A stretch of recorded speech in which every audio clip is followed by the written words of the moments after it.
Hi friends, ನಿಮ್ಮೆಲ್ಲರಿಗೂ ಕೂಡ ನಿಮ್ಮದೇ ಆಗಿರ್ತಕ್ಕಂಥ ಯೂಟ್ಯೂಬ್ ಚಾನಲ್ ಸ್ಟಡಿ ವಿತ್ ಪರಶುರಾಮ್ಗೆ ಸ್ವಾಗತ ಅಂತ ಹೇಳ್ತಾ ಇಂದಿನ ವಿಡಿಯೋದಲ್ಲಿ ನಾನು 10ನೇ ತರಗತಿ ಸಮಾಜ ವಿಜ್ಞಾನದಲ್ಲಿ LBA ಟೆಸ್ಟ್ ಪೇಪರ್ಗಳನ್ನು ಹಾಕ್ತಾರೆ. ಸೊ 3 ಪಾಠ ಸೇರಿ ಒಂದು ಟೆಸ್ಟ್ ಪೇಪರ್ನ 20 ಮಾರ್ಕ್ಗೆ ಮಾಡ್ತಾರೆ. ಓಕೆನಾ. ಸೊ ಭಾರತಕ್ಕೆ ಯುರೋಪಿಯನ್ನರ ಆಗಮನ, ಇತಿಹಾಸದಿಂದ, ಸಾರ್ವಜನಿಕ ಆಡಳಿತ ರಾಜ್ಯಶಾಸ್ತ್ರದಿಂದ, ಸಾಮಾಜಿಕ ಸ್ತರ ವಿನ್ಯಾಸ ಸಮಾಜಶಾಸ್ತ್ರ ವಿಭಾಗ. ಸೊ 3 ಪಾಠ ಸೇರಿ 20 ಅಂಕಗಳ ಒಂದು ಪರೀಕ್ಷೆಯನ್ನು ಮಾಡ್ತಾ ಇದ್ದೀವಿ. ನಮ್ಮ ಯೂಟ್ಯೂಬ್ ಚಾನಲ್ನಲ್ಲಿ ಎಲ್ಲ ವಿಷಯಗಳ ನಿಮಗೆ LBAಗಳು ಸಿಗ್ತವೆ, ಜೊತೆಗೆ ಪಾಠದ ಪ್ರಶ್ನೋತ್ತರಗಳು ಕೂಡ ಸಿಗ್ತವೆ. ಕನ್ನಡ, ಇಂಗ್ಲೀಷ್, ಹಿಂದಿ, ಸೈನ್ಸ್ ಮತ್ತು SS. ಓಕೆ. ಸೊ ಬೆಸ್ಟ್ ವಿಡಿಯೋಗಳು ನಿಮಗಾಗಿ ಅವೈಲೇಬಲ್ ಇದ್ದಾವೆ. ಅವುಗಳನ್ನ ತಪ್ಪದೆ ನೋಡಿ ಅಂತ ಹೇಳ್ತಾ ವಿಡಿಯೋನ ಲೈಕ್, ಶೇರ್ ಮತ್ತು ಸಬ್ಸ್ಕ್ರೈಬ್ ಮಾಡೋದನ್ನು ಮಾತ್ರ ಮರೆಯದಿರಿ. ಸೊ ಕ್ವಶನ್ ಪೇಪರ್ ಡಿಸೈನ್ ಇದೆ. ವಿನ್ಯಾಸ: ಧ್ಯಾನಕ್ಕೆ 5, ತಿಳುವಳಿಕೆಗೆ 8, ಅನ್ವಯಕ್ಕೆ 7, ಒಟ್ಟು 20 ಅಂಕ. ಪ್ರಶ್ನೆ ಪ್ರಕಾರಗಳನ್ನು ನೋಡೋದಾದರೆ ವಸ್ತುನಿಷ್ಠ ಮತ್ತು ಅತಿ ಕಿರು ಉತ್ತರ 5 ಅಂಕ, ಕಿರು ಉತ್ತರ 8 ಅಂಕ, ದೀರ್ಘ ಉತ್ತರ 7 ಅಂಕ. ಇನ್ನು ಪಾಠವಾರು ಕಠಿಣತೆಯ ಮಟ್ಟ ಆಧರಿಸಿ ಅಂಕ ಹಂಚಿಕೆಯಲ್ಲಿ ಸುಲಭ 5 ಇದೆ, ಸಾಧಾರಣ 8 ಇದೆ, ಕಠಿಣ 7 ಇದೆ, ಒಟ್ಟು 20 ಅಂಕ. ಪಾಠವಾರು ಅಂಕ ಹಂಚಿಕೆಗಳನ್ನು ನೋಡೋದಾದರೆ ಭಾರತಕ್ಕೆ ಯುರೋಪಿಯನ್ನರ ಆಗಮನದಿಂದ 1 ಅಂಕದ 1, 2 ಅಂಕದ 1, 4 ಅಂಕದ 1, 3 ಪ್ರಶ್ನೆ 7 ಅಂಕ.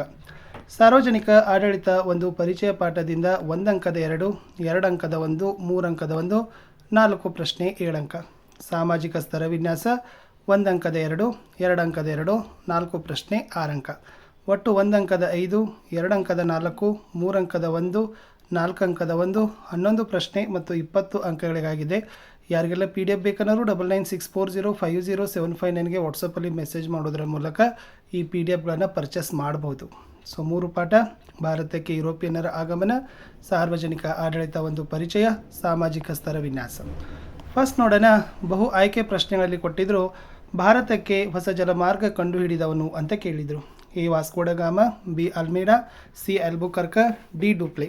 ಸೊ ಭಾರತಕ್ಕೆ ಹೊಸ ಜಲಮಾರ್ಗ ಕಂಡುಹಿಡಿದವನೇ Vasco da Gama is the right answer. Next one. ಸಾರ್ವಜನಿಕ ಆಡಳಿತದ ಪಿತಾಮಹ dash. A Woodrow Wilson, B Luther Gulick, C Herbert A Simon, D O Glenn Storm. So ಸಾರ್ವಜನಿಕ ಆಡಳಿತದ ಪಿತಾಮಹ ಅಂತ ವುಡ್ರೋ ವಿಲ್ಸನ್ ಅವರನ್ನು ಕರಿತೀವಿ. ಇನ್ನು ಅಸ್ಪೃಶ್ಯತೆ ಅಪರಾಧಗಳ ಕಾಯ್ದೆ ಜಾರಿಗೆ ತರಲಾದ ವರ್ಷ ಅಂತ ಕೇಳಿದರು. ಸೊ ನಿಮಗೆ ಗೊತ್ತಿರಲಿ 1955 ಅನ್ನೋದು ಸರಿಯಾದ ಉತ್ತರ. 1955 ಅಸ್ಪೃಶ್ಯತೆ ಅಪರಾಧಗಳ ಕಾಯ್ದೆ ಜಾರಿಯನ್ನು ಮಾಡ್ತಾರೆ. 1 ಮಾರ್ಕರ್ ಕ್ವಶನ್ 2 ಇದ್ದಾವೆ. ಪ್ರಶ್ನೆ 4. ಕರ್ನಾಟಕ ರಾಜ್ಯ ಲೋಕಸೇವಾ ಆಯೋಗದ ಕೇಂದ್ರ ಕಚೇರಿ ಎಲ್ಲಿದೆ? ಸೊ ಕೇಂದ್ರ ಕಚೇರಿ ಅಂತಂದರೆ ಅದು ಬಂದುಬಿಟ್ಟು ಬೆಂಗಳೂರು. ಇನ್ನು ಸಾಮಾಜಿಕ ಸ್ತರ ವಿನ್ಯಾಸ ಎಂದರೇನು ಅಂತ ಕೇಳಿದ್ದಾರೆ. ಸೊ ಜನರನ್ನು ಆದಾಯ, ಶಿಕ್ಷಣ, ಜಾತಿ, ಬಣ್ಣ, ಲಿಂಗ, ಉದ್ಯೋಗ, ಬುದ್ಧಿಶಕ್ತಿ ಮೊದಲಾದವುಗಳ ಆಧಾರದ ಮೇಲೆ ಮೇಲು ಕೀಳು ಅಂತ ವಿಂಗಡಣೆ ಮಾಡೋದಕ್ಕೆ ನಾವು ಸಾಮಾಜಿಕ ಸ್ತರ ವಿನ್ಯಾಸ ಅಂತಲೇ ಕರೆಯೋದು. 2 ಮಾರ್ಕರ್ ಕ್ವಶನ್. ಓವರಾಲ್ 4 ಪ್ರಶ್ನೆ ಇದ್ದಾವೆ, 8 ಅಂಕ.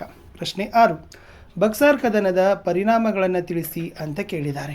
ಇಲ್ಲಿ ಈ ಮೀರ್ ಖಾಸಿಂ ಬಂಗಾಳದ ಎಲ್ಲ ವ್ಯಾಪಾರವನ್ನು ಸುಂಕ ಮುಕ್ತ ಮಾಡಿದ. ಪರಿಣಾಮವಾಗಿ ಬ್ರಿಟಿಷರ ವ್ಯಾಪಾರಕ್ಕೆ ಹೊಡೆತ ಬಿದ್ದಿತು. ಬ್ರಿಟಿಷರು ಮೀರ್ ಖಾಸಿಂನನ್ನು ಇಳಿಸಿ ಮೀರ್ ಜಾಫರ್ನನ್ನು ನವಾಬನನ್ನಾಗಿ ಮಾಡ್ತಾರೆ. ಮೀರ್ ಖಾಸಿಂ ಬ್ರಿಟಿಷರ ವಿರುದ್ಧ ಸಂಘಟನಾತ್ಮಕ ಹೋರಾಟಕ್ಕೆ ಮುಂದಾಗ್ತಾನೆ. ಇನ್ನು ಸಾರ್ವಜನಿಕ ಆಡಳಿತದ ಪ್ರಾಮುಖ್ಯತೆಯನ್ನು ತಿಳಿಸಿ ಅಂತ ಕೇಳಿದ್ದಾರೆ. ಸಾರ್ವಜನಿಕ ಆಡಳಿತ ಅನ್ನೋದು ಸರ್ಕಾರದ ಒಂದು ಆಧಾರದ ಸ್ತಂಭ. ಇದು ಸಾರ್ವಜನಿಕ ಹಿತಾಸಕ್ತಿಯನ್ನು ಕಾಪಾಡ್ತದೆ, ಕಾನೂನು ಮತ್ತು ನೀತಿಗಳ ಅನುಷ್ಠಾನ ಮಾಡ್ತದೆ, ಸಾಮಾಜಿಕ ಭದ್ರತೆಯನ್ನು ದೃಢಪಡಿಸ್ತದೆ, ಶಾಸಕಾಂಗ ಮತ್ತು ಕಾರ್ಯಾಂಗಕ್ಕೆ ಸಹಾಯ ಮಾಡ್ತಕ್ಕಂಥ ಕೆಲಸ ಮಾಡೋದೇ ಸಾರ್ವಜನಿಕ ಆಡಳಿತ. ಪ್ರಶ್ನೆ 8. ಅಸ್ಪೃಶ್ಯತೆ ನಿವಾರಣೆಗಾಗಿ ಸಂವಿಧಾನಾತ್ಮಕ ಶಾಸನಾತ್ಮಕ ಕ್ರಮಗಳು ಯಾವ್ಯಾವು? ಇಲ್ಲಿ ಸಂವಿಧಾನದ 17ನೇ ವಿಧಿ ಅಸ್ಪೃಶ್ಯತೆ ಆಚರಣೆ ನಿಷೇಧ ಮಾಡದ. ಅಸ್ಪೃಶ್ಯತ ಅಪರಾಧಗಳ ಕಾಯ್ದೆ 1955 ಜಾರಿಗೆ ಮಾಡಿದ್ದಾರೆ. ನಾಗರಿಕ ಹಕ್ಕುಗಳ ಸಂರಕ್ಷಣಾ ಕಾಯ್ದೆ 1976 ಕೂಡ ಜಾರಿಗೆ. ಸಾರ್ವತ್ರಿಕ ಮತದಾನದ ಹಕ್ಕು ಮತ್ತು ಸಮಾನತೆಯ ಹಕ್ಕನ್ನು ಕೊಟ್ಟಿದ್ದಾರೆ. ಶೈಕ್ಷಣಿಕ, ರಾಜಕೀಯ, ಆರ್ಥಿಕ ಮತ್ತು ಉದ್ಯೋಗದಲ್ಲಿ ಮೀಸಲಾತಿ ಮಾಡಿದ್ದಾರೆ. ಇದರಿಂದ ಅಸ್ಪೃಶ್ಯತೆ ನಿವಾರಣೆ ಆಗ್ತದೆ ಅಂತಕ್ಕಂಥದ್ದು. ಪ್ರಶ್ನೆ 9.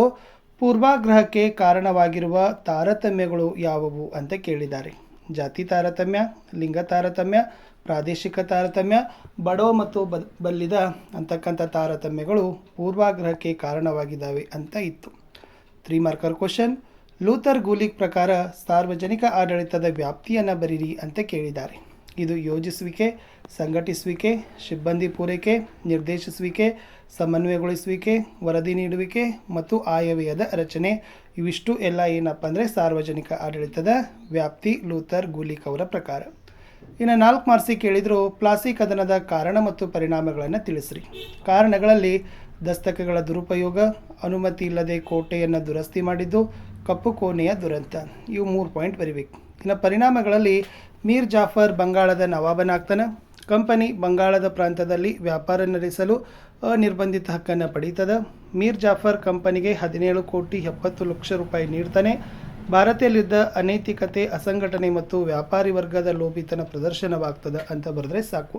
ಸೊ ಎಲ್ಲ ಪಾಠದ ಪ್ರಶ್ನೋತ್ತರಗಳು ಮತ್ತು LBAಗಳ ಪ್ಲೇಲಿಸ್ಟ್ ಲಿಂಕನ್ನು ಕೊಟ್ಟಿದ್ದೀನಿ, ಅವುಗಳಿಗೆ ಬಂದು ಜಾಯ್ನ್ ಆಗಿ ಅಂತ ಹೇಳ್ತಾ ಇಲ್ಲಿಯವರೆಗೆ ವಿಡಿಯೋ ವಾಚ್ ಮಾಡಿದ್ದಕ್ಕೆ ಧನ್ಯವಾದಗಳು. ನಾನು ಸಿಗ್ತೀನಿ ಹೊಸ ವಿಡಿಯೋದಲ್ಲಿ. ಅಂಟಿಲ್ ಟೇಕ್ ಕೇರ್, ಬಾಯ್.